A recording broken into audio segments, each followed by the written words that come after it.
मंडळी, लग्नानंतर होईलच प्रेम या मालिकेचा आजचा म्हणजेच 11 मेचा हा एपिसोड रिव्ह्यू तुम्ही ऐकत आहात. प्रेक्षकांनो, गेल्या 2 दिवसापासून मी मालिकेचा रिव्ह्यू दिला नाही. त्याचं कारणही आहे तसं, आणि त्यातनं मालिकेमध्ये दाखवत असलेली ही नकारात्मकता म्हणजे बघा ना, किती निगेटिव्ह दाखवत आहेत मालिकेमध्ये.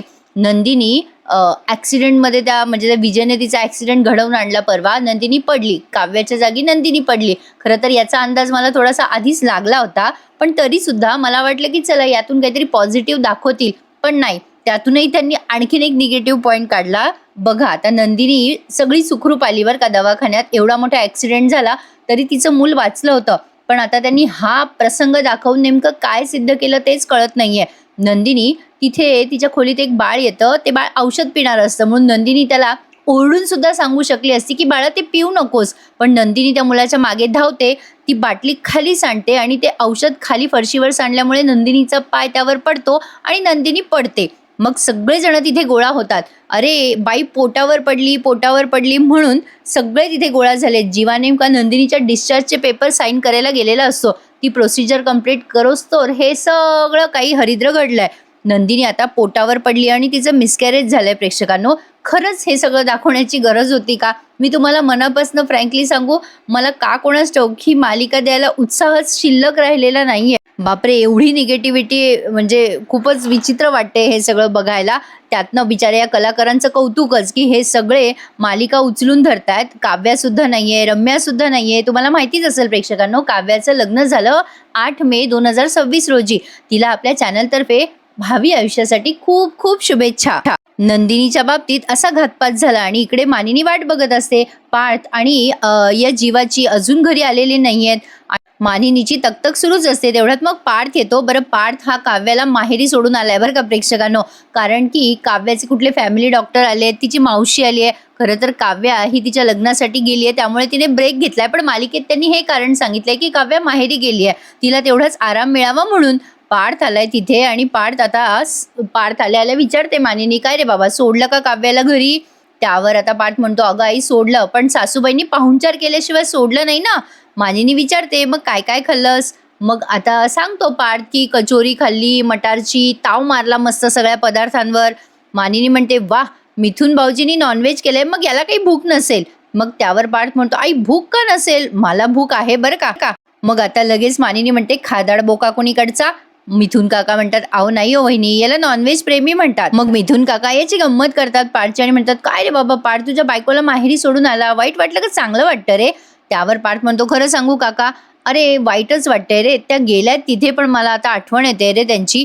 त्या नसल्या ना की घर घर वाटत नाही, रूम रूम वाटत नाही, कशातच रस वाटत नाही. मिथून काका म्हणतात, हरकत नाही, आयुष्यात रस नसला की आंब्याचा रस खावा बाबा. पार्थ म्हणतो, नाही रे काका, काव्याला नाही खायचा आहे आंबा, त्यामुळे मी पण आंबा यावर्षी खाणार नाहीये. मिथून काका म्हणतात, अरे ती कुठे इथे, तिच्या समोर तू खाल्ला रस नाही तर आंबा तिला वाटेल रे कसं तरी, पण ती इथे नाहीये ना, मग कशाला कोणासाठी त्याग करतोय? खा खा, बिंदास आंबा खा, कोणाला कळणार पण नाहीये. त्यावर पार्थ म्हणतो, नको रे, काव्या खाऊ शकत नाही ना काका, मग मी पण नाही खाणार, जाऊ दे दे मग आता लगेच मिथून काका म्हणतात, वा बघा बघा वहिनी विश्वास. मग मानिनी म्हणते, वा शाब्बास पार्थ, असा संयम हवा. आता इकडे मानिनी सारखी नंदिनीची वाट बघत असते बरं का. इकडे आता जीवाला सांगितले त्या डॉक्टरनी की सॉरी, आम्ही तुमचं मूल वाचवू शकलो नाहीये. प्रेक्षकांनो, खरंच खरंच मनापासून सांगते, खरंच मूड गेलाय बरं का माझा. असं मनच होत नाही मालिका द्यायचं, आणि त्यातनं हे एपिसोड आणखीन उशिरा टाकतात. बरं, आपल्या TTMचा एपिसोड अजून लवकर आलेला नाहीये. तर आता जीवाला हे कळल्यानंतर जीवाची काहीशी अशी अवस्था होते. आज तर त्यांनी खूप वेळ सॅड सॉन्ग दाखवलेलं आहे. हा जो तुम्ही सीन बघत आहात, या सीन मध्ये नंदिनी आणि जीवाचा एकही डायलॉग नाहीये, पण या दोघांचे एक्सप्रेशन्स मात्र कमाल, ऍक्टिंग मात्र सॉलिड जबरदस्त. नंदिनी आणि जीवा आता खूप रडतात एकमेकांकडे बघून. त्यांनी त्यांचं बाळ गमावलंय आणि आता त्यांची मनाची काय अवस्था असू शकते प्रेक्षकांनो, हे मी तुम्हाला शब्दात सांगणं कठीणच आहे. आता हे सगळं करणारा हा मास्टर माइंड विजय आणि यांच्याच घरातली घरवेदी वसू आत्या, दोघांची चर्चा बघा. वसू आत्या विजयला म्हणत असतात या सीन मध्ये, नंदिनीने जीवाला घोर लावला, ऍक्सिडेंट किती वाजता झाला, आता वाजलेच किती, बघा ना कसं कळणार आपल्याला तिचं काय झालं ते. विजय म्हणतो, चुकलंच माझं, मी थांबायला हवं होतं ना, मी विचारपूस करायला हवी होती नंदिनीची. नाही बरोबर ना, तुझ्या बहिणीला धडक द्यायची होती बाई, चुकून तुला धडक दिली, मी असं सांगायला हवं होतं तिला. मी तिला घरी सोडायला हवं होतं का? मग काव्याला धडक मारायला जायचं होतं का? आई, नाही म्हणजे चुकलंच ना माझं. लगेच आता या स्वात्या म्हणतात, "जावई बापू, मला तुमचे टोमणे कळतात बरं का. अहो, तुम्हाला लक्षात येतंय ना, काव्या सोडून तुम्ही नंदिनीला धडक दिली आहे. सकाळचा 10 वाजेचा ॲक्सिडेंट झालाय. रात्रीचे 10 वाजले तरी कळत नाही आपल्याला नंदिनीचं काय झालं. खरं खरं सांगा जावई बापू, नंदिनीने तुम्हाला पाहिलं नाही ना गाडीत? खरं सांगा." विजय म्हणतो, "नाही हो, अहो नाही ना, पोलीस आले असते ना इतक्यात, जर तिने मला पाहिलं असतं तर." व स्वात्या म्हणतात, "पोलीस आले असते? अरे बापरे बाप! अहो विजयराव, खरं सांगा, गाडी कुठे ठेवली आहे तुम्ही?" विजय म्हणतो, "ऑफिस पार्किंगमध्ये." मग स्वात्या म्हणतात, "एक काम करा, नाहीतर खाली जाऊन कबूल करा की तुम्ही चुकून नंदिनीला धडक मारली." विजय म्हणतो, "हा हा हा, म्हणजे देशमुखांना आयती संधी देऊ का मला अटक करण्याची? मी थांबलो असतो ना तर हिट अँड रनची केस झाली असती माझ्यावर." व स्वात्या म्हणतात, "मग मीच खरं सांगू का?" विजय म्हणतो, कशाला, त्या मानिनी काकू आधीच मोकळ्या वाघिणीसारख्या बाहेर फिरतायत, नंदिनीला फोन करतायत, अजून नंदिनी पोहोचले नाही. तुम्ही अजून गेला ना तिथे तर तुमच्यावर झडप घालतील त्या." त्यावर आता या दोघांनाही आवाज येतो, "जीवा नंदिनी आले वहिनी." मिथून काका मानिनीला ओरडून सांगत असतात. तो आवाज या दोघांच्या कानावर पडलाय. आता लगेच स्वात्या म्हणतात, "चला, आले ते दोघे जण." विजय म्हणतो की "हो जा खाली, पण स्वतःची चूक झाली असं दाखवू नका, चेहऱ्यावर दिसतंय तुमच्या ते." स्वात्या विजयला म्हणतात, "ओ जावई बापू, चेहऱ्यावरचे भाव कसे लपवायचे ना, यात मी तुमची सिनियर आहे, चला मुकाट्याने माझ्या मागे." आता या लागली जावायला घेऊन तिथे लपून लपून ऐकू लागल्या जिन्यातून. इकडे जीवा आणि नंदिनी आलेत प्रेक्षकांनो, आणि एकदम नॉर्मल रिॲक्ट केलंय. आता मला खरं सांगा, तुम्ही काल परवा तुम्ही माझा रिव्ह्यू मिस केला की नाही? मी पण खूप मिस केला. काल माझ्या मुलांनी ना मला अपडेट देऊच दिला नाही बरं का, बाकीचा कुठलाच, फक्त TTM दे आणि बाकीचे देऊ नको म्हणाले. सुट्टी होती ना मुलांना म्हणून. तर बघा प्रेक्षकांनो, त्यांनी परवा ॲक्सिडेंट दाखवला नंदिनीचा. नंदिनी खरं तर 1 किंवा दीड म्हणजे 2 महिन्याची प्रेग्नंट असावी. तर तिथे तिथे सगळ्यांनी एकच गोंधळ घातला होता की एक प्रेग्नंट बाई पडली आहे, ही प्रेग्नंट आहे, हे सगळ्या लोकांना कसं काय कळलं बरं? हा मुद्दा कोणाच्याच लक्षात आला नाही का?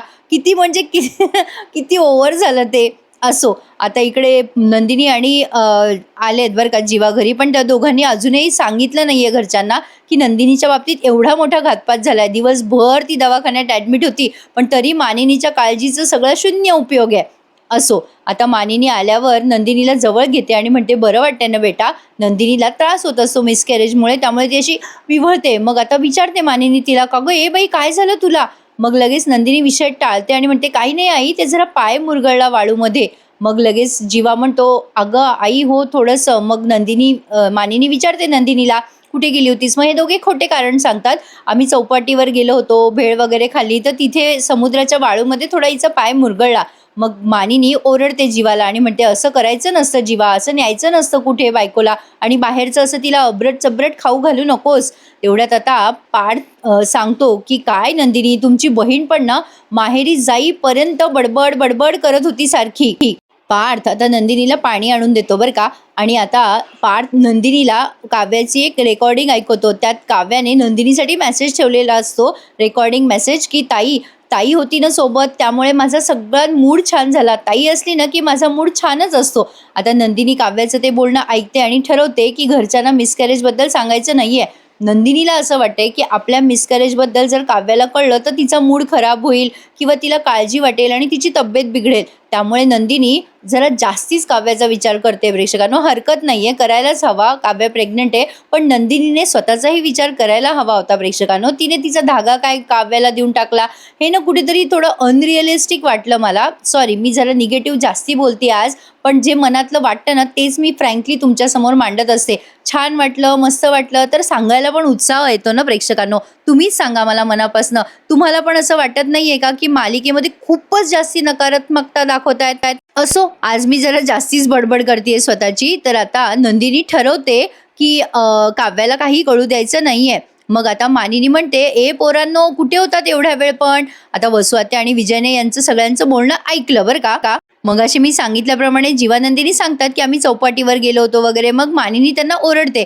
इकडे वसुआत्या आणि विजय या दोघांचं बोलणं ऐकतात आणि त्यांच्या पायाखालची जमीनच सरकते. नेमकं नंदिनीच्या बाबतीत मिसकॅरेज झालंय की नाही याचा संभ्रम या दोघांनाही होतोय बरं का, वसुआत्याला आणि विजयला. स्वात्या विजयला म्हणत असतात आता एका रूममध्ये आणून, "काय हो विजयराव, अहो तिने ॲक्सिडेंट झाल्याचा उल्लेख पण केला नाही. तिचं खरंच ॲक्सिडेंट झाला ना?" विजय म्हणतो, "अहो मी बघितलं नाही, पण तुम्ही सांगताय ना हे सगळं, की नंदिनीच पडली होती काव्याच्या जागेवर. ती एवढी मोठी गोष्ट का लपवतीये?" स्वात्या म्हणतात मला पण तेच कळत नाहीये, खरंच नंदिनीला धडक दिली ना की तिसरीच कोणी मुलगी होती? विजय म्हणतो काय हो तुम्ही, अहो आई मी म्हणजे कपडे तेच, ती छत्री तीच, आता ती पोरगी बदलली त्याला मी काय करू? स्वात्या म्हणतात तसं तुमचं बरोबर आहे. नाही म्हणजे हे बघा नंदिनीच होती ना ती, तर मग ती खोटं का बोलतीये? ती सांगत का नाहीये तिचं मिसकॅरेज झालंय ते? विजय म्हणतो तुम्ही तर म्हणाला होतात की नंदिनी कधी खोटं बोलत नाही." स्वात्या म्हणतात, "हो, ती कधीच खोटं बोलत नाही. सत्याची आणि सद्गुणाची पुतळी आहे ती." विजयराव म्हणतात, "मग आज का खोटं बोलतेय ती? हे काहीतरी वेगळं आहे, सीरियस आहे बरं का. तिची काही चूक नसताना ती तिचं मिसकॅरेज का लपवतेय?" स्वात्या म्हणतात, "कशावरून झालंय ते मिसकॅरेज? नाही म्हणजे झालं पण नसेल ना?" स्वात्या आता विजयला कन्फ्यूज करत असतात. विजय म्हणतो, "अहो, मला असं वाटतंय ज्या पद्धतीने ती पोटावर पडली ना, मला नाही वाटत तिचं बाळ सेफ असेल." स्वात्या म्हणतात, "ती पोटावर पडली म्हणजे तिचं बाळ सेफ असेलच किंवा नसेलच काही सांगता येत नाही.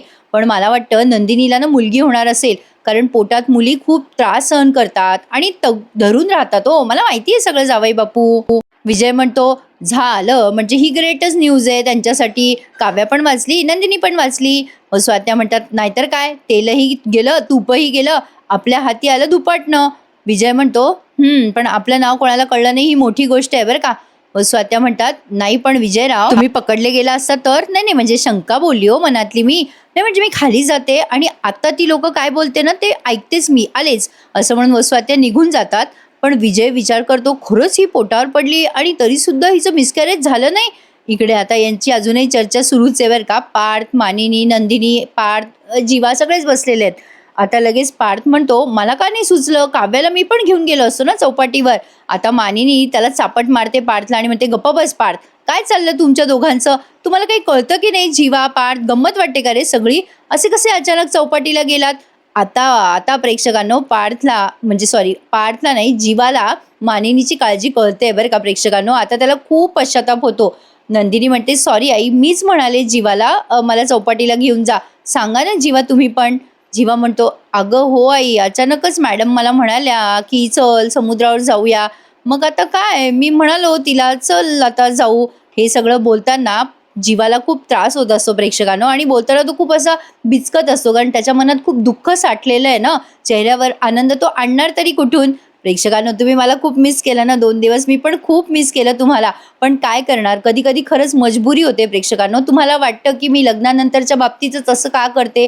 कारण की काय आहे ना प्रेक्षकांनो, हा एपिसोड ना 2-4 दिवसात मालिकेमध्ये असं नवीन काही घडत पण नाहीये आणि काय आता काव्या पण गेली आहे लग्नासाठी. आता पुढे काय-काय हे बिचारे कलाकार विषय उचलून धरतायत ते बघूयात म्हणा. पण कसं आहे ना प्रेक्षकांनो, एक वेगळी उत्साह असतो बरं का रिव्ह्यू सांगताना. एपिसोड दमदार, धमाकेदार असले ना की मजाच वाटते आणि असं काही निराश दाखवलं ना त्यांनी म्हणजे हे खूपच विचित्र आहे हो. म्हणजे बघा ना, एखादी बाई प्रेग्नंट आहे आणि तिचं इतक्या चुकीच्या पद्धतीने मूल वगैरे पडतंय. किती वाईट वाटतं हो हे सगळं बघायला आणि ना दिवसभर तेच डोक्यात राहतं माझ्या. म्हणजे मी जरा खूप इमोशनल पर्सन आहे प्रेक्षकांनो म्हणून म्हणते. असो तुम्ही माझ्या भावना समजू शकाल अशी मी अपेक्षा करते. असो तर आता मिथुन काका म्हणतात, "अरे बरं झालं जीवा, तू तुझ्या होणाऱ्या बाळाची इच्छा पुरवलीस ना. आता आणखीन या जीवानंदिनीला हे असं बोलत असतात तेव्हा त्रास होत असतो." मानिनी म्हणते, "नाहीतर काय बाई तुमच्या बाळाला सगळीच घाई झाली आहे. एवढ्या लवकरही डोहाळे लागले तुला. काय गं हे नंदिनी?"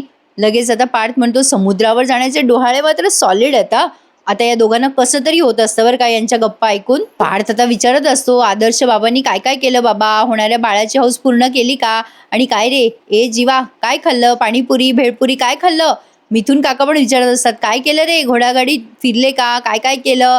पण आता या दोघांना हे सगळं असह्य होतंय कारण त्यांचं येणारं बाळ हे आता कधी त्यांच्या आयुष्यात येणारच नाहीये म्हणजे सध्या तरी. त्यामुळे आता जीवानंदिनीला या गोष्टींचा त्रास होत असतो.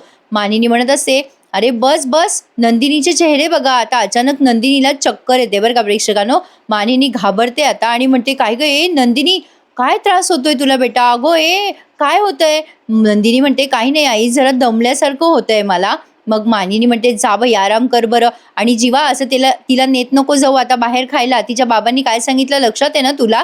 आता जीवा नंदिनीला आत घेऊन जातो त्याच्या आईला हो म्हणून. पण आता पार्थला आणि मानिनीला काळजी वाटत असते. मानिनी म्हणत असते, "बाई पोरं ऐकतच नाहीत हां आजकाल." पार्थ म्हणतो, "आई आता तू इतकं टेन्शन घेऊ नको. तू आता जाऊन झोप." लगेच आता मिथुन काका म्हणतात, "हो बाबा, मलाही झोपावं लागेल. तुमच्या होणाऱ्या बाळासाठी काका म्हणून जागावं लागेल मला." मानिनी त्यांची गंमत करते आणि म्हणते, "काका नाही, काका आजोबा होणार आहात तुम्ही आता." मग लगेच मिथुन काका आजोबासारखी ॲक्टिंग करून दाखवतात. पार्थ आणि मानिनीला म्हणतात, "चला आजोबा आता झोपायला चालले बाबा." असो, आता नंदिनी आणि जीवा त्यांच्या खोलीत आलेत. जीवाला नंदिनी म्हणते, "अहो, तुम्हाला तुम्हाला प्रश्न पडला असेल ना, मी खोटं का बोलले सगळ्यांना?" जीवा म्हणतो, "हो, मला प्रश्न पडलाय नंदिनी. का खोटं बोललीस तू सगळ्यांशी?" नंदिनी म्हणते, "हो, आपलं ठरलं होतं जीवा सगळ्यांना सांगायचं पण." जीवा म्हणतो, "काव्याच्या काळजीने आणि भीतीने तू गप्प राहिलीस ना नंदिनी?"